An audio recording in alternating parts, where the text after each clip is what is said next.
Chapter 28, Child, Older Adult, and Intimate Partner Violence.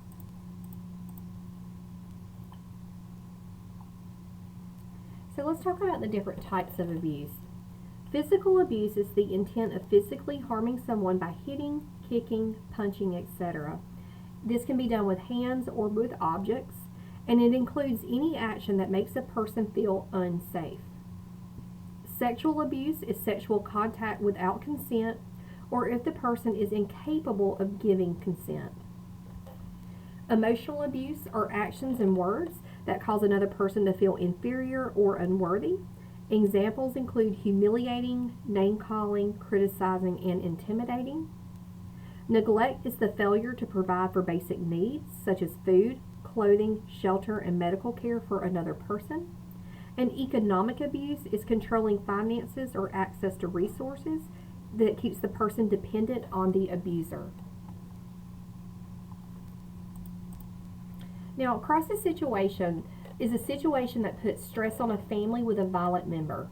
The perpetrator is any household member who is violent toward another. And remember what I said about the perpetrator or the victimizer. They tend to have a low self-esteem. A vulnerable person is a family member upon whom the abuse is perpetrated. Other terms for a vulnerable person are victim, survivor, or victim survivor. A survivor recognizes recovery and they go through a healing process.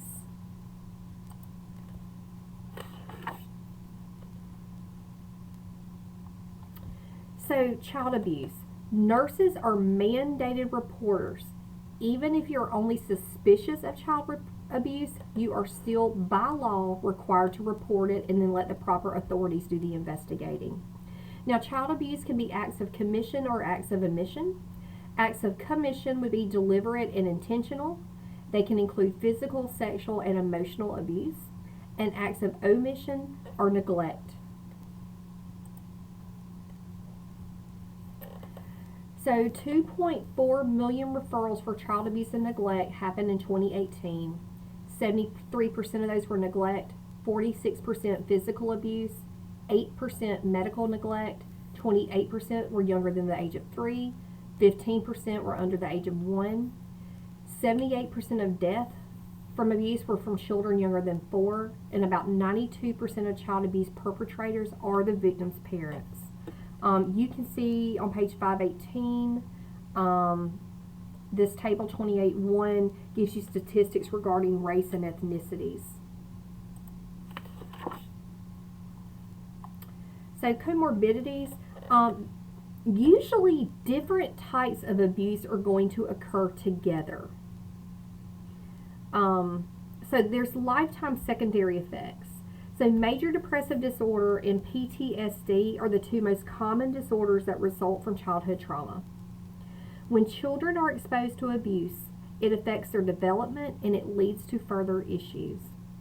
Now, adolescents have very poor coping and social skills, but they also have a higher incidence of impulsivity.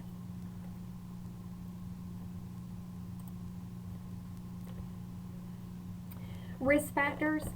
Maybe the child is seen as different or fragile. The child reminds the parent of someone they do not like. The child does not live up to a parent's fantasy. They put them on this pedestal. The child is a result of an unwanted pregnancy. A child whose emotional bonding was interrupted due to prematurity or a prolonged illness. And then box 28.8 on page 518 give you the characteristics of abusive parents that you can read over independently. So a 12-year-old boy, Adam, is admitted to the ED with a broken wrist, swollen eye, and fractured radius. His parents seem very anxious, and the father seems particularly on edge. When the attending nurse asks what happened, the mother immediately says, "Skateboard accident." Adam looks up at her quickly, and she smiles at him and says anxiously, "Honey, we've told you to be more careful on that thing, right?" She has tears in her eyes and breaks eye contact, raising a shaking hand to her mouth. 12-year-old Adam is taken for x-ray imaging of his forearm. The attending physician sends his parents to the waiting room, though the father in particular is reluctant to leave his son's side and becomes mildly agitated. "You can see him again soon," the physician says, "but not in radiology." Reluctantly, the father cooperates. You don't have to bug the kid about his skateboarding, okay? Last thing he needs is questions. He never can think straight on a normal day when he's badgered, let alone when he's hurt. He's in a class for mildly retardeds. Along with the nurse, the physician says quietly, "That dad's a little on the angry side, more tense than worried, I think. See what you can find out while I talk to the boy in radiology." The nurse agrees. Which might the nurse cite as the most likely indication that the father is a possible perpetrator? D. His description of his son's learning disability. Alone for a moment with Adam's parents, which secondary question is least appropriate to ask at this time? D. What did you do to this child? Along with Adam, the nurse says, "You know, my little brother falls off his skateboard a lot. What kind of board do you have?" Adam looks panicky at the question for a moment, then shrugs and says, "I don't know." The nurse tries again. "Jason has one of those ones with a ninja painted on it. Do you have that kind?" "I don't know," Adam says. "Maybe." Adam admits, "I don't have a skateboard. I didn't fall off anything else either." He agrees to tell you what happened as long as you keep it a secret. What should the nurse do? C. Explain that a nurse cannot always keep that promise. And you need to also explain who you will need to give that information to.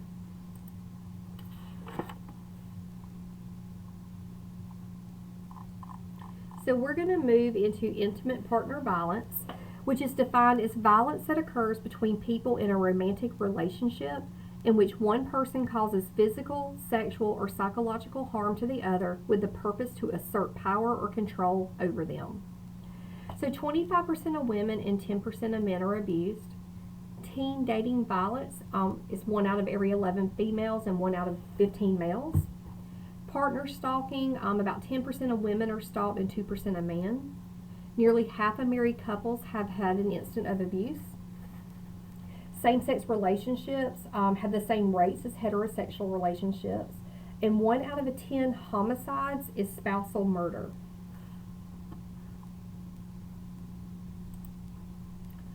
So male perpetrators may believe in male dominance and the need to be in charge, or believe that physical aggression will lead to power. Other risk factors are pathological jealousy, substance or alcohol use, resentment toward pregnancy or toward a baby, and the violence may escalate when the woman attempts for independence or attempts to leave.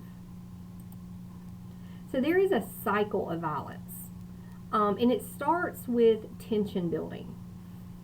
This is when the abuser during this phase may begin yelling, belittling, withholding affection, threatening, accusing, or even isolating the victim. The victim tries to remain calm to keep the tension from escalating and may try to ignore, accept, or even reason with the abuser. They next move into an acute battering stage, so the violent stage. And this is where the abuser lashes out verbally, emotionally, physically, financially, or sexually to the victim while the victim tries to protect themselves and calm the abuser. The victim may or may not call the police, leave, or even fight back. Then you have the makeup honeymoon phase. This is the period of calm in which the abuser attempts to make things right by apologizing and promising it will not happen again. The abuser may blame substance use as the cause, and the victim may forgive, drop any legal charges, agree to stay in the relationship, and feel happy and relieved. And then the calm phase. There are periods of calm, but they will become less and less as the cycle continues. The victim's self-esteem is affected each time the cycle occurs, and the victim may eventually begin to accept the violence as being deserved.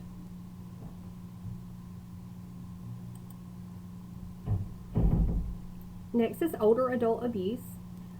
Mistreatment can include things like failure to provide for their basic needs or failure to protect them. Older adults can also suffer physical and sexual abuse, financial abuse. And epidemiology is usually done by family members or people who take care of the patient. So risk factors, they may have poor mental health or poor physical health. They may be disruptive due to a disorder like Alzheimer's. They may be dependent on the perpetrator. It is more common in females over the age of 75 who are white and live with a relative. And elderly parents cared for by children or spouses they abused earlier in life. So how do we apply the nursing process? The general assessment should include a history of sexual abuse, family violence, level of anxiety and coping mechanisms, support systems, and potential for suicide and homicide.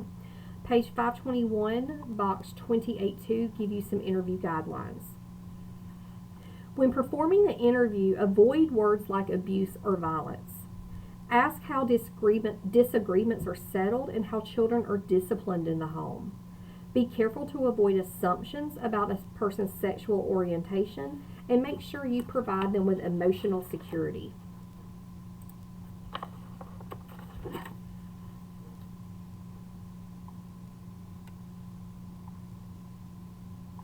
So signs of abuse in children. So physical abuse, bruising in various stages of healing, unexplained and or frequent injuries. Any bruising on an infant younger than 6 months old is reason for alarm. Also be aware of shaken baby syndrome in those under 2 years old, which presents as respiratory issues, bulging fontanelles, seizures, retinal hemorrhage, vomiting, coma, and death. Sexual abuse, sexualized behavior is the most common sign. Other signs are precocious sexual knowledge, explicit talk, acting out sexual interactions, PTSD, somatic complaints, and feelings of guilt. Emotional abuse can show as low self-esteem and reported feelings of inadequacy, anxiety, learning difficulties, and poor impulse control. And these usually occur together. Emotional abuse usually occurs with physical abuse. Neglect, you may see a child that is undernourished, dirty, and poorly clothed. They may have inadequate medical care, such as lack of immunizations and untreated medical or dental conditions. And economic abuse for a child is failure to provide for their needs.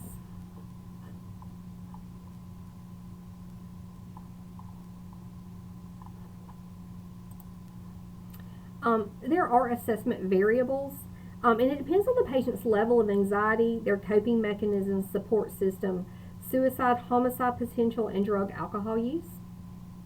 Assessment documentation is critical due to the possible legal action that can occur, and you need to make sure that you're using quotes that are verbatim for who and when.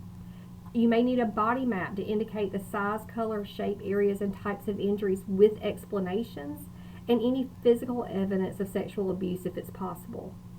Now, a self-assessment. Nurses may have intense and overwhelming feelings regarding the abuser and the victim. So be aware of strong negative feelings that could interfere with performing assessments and intervention. And table 28.3 on page 525 give you common responses of healthcare professionals to violence. Also, table 28.2 here on page 524 give you myth versus fact about abuse. And then your assessment guidelines were here on page 525.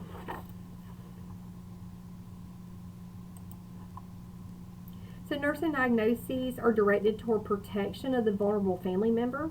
And you can see table 28.4 on 526 for this, right there. Your outcome identification, is it reducing or reversing the problem? In planning.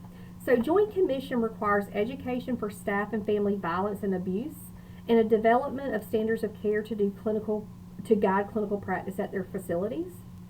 And there's protocol for planning that includes the patient's safety as the priority, removing a child to a safe place, and considering the needs of the abuser as well if they are motivated for help.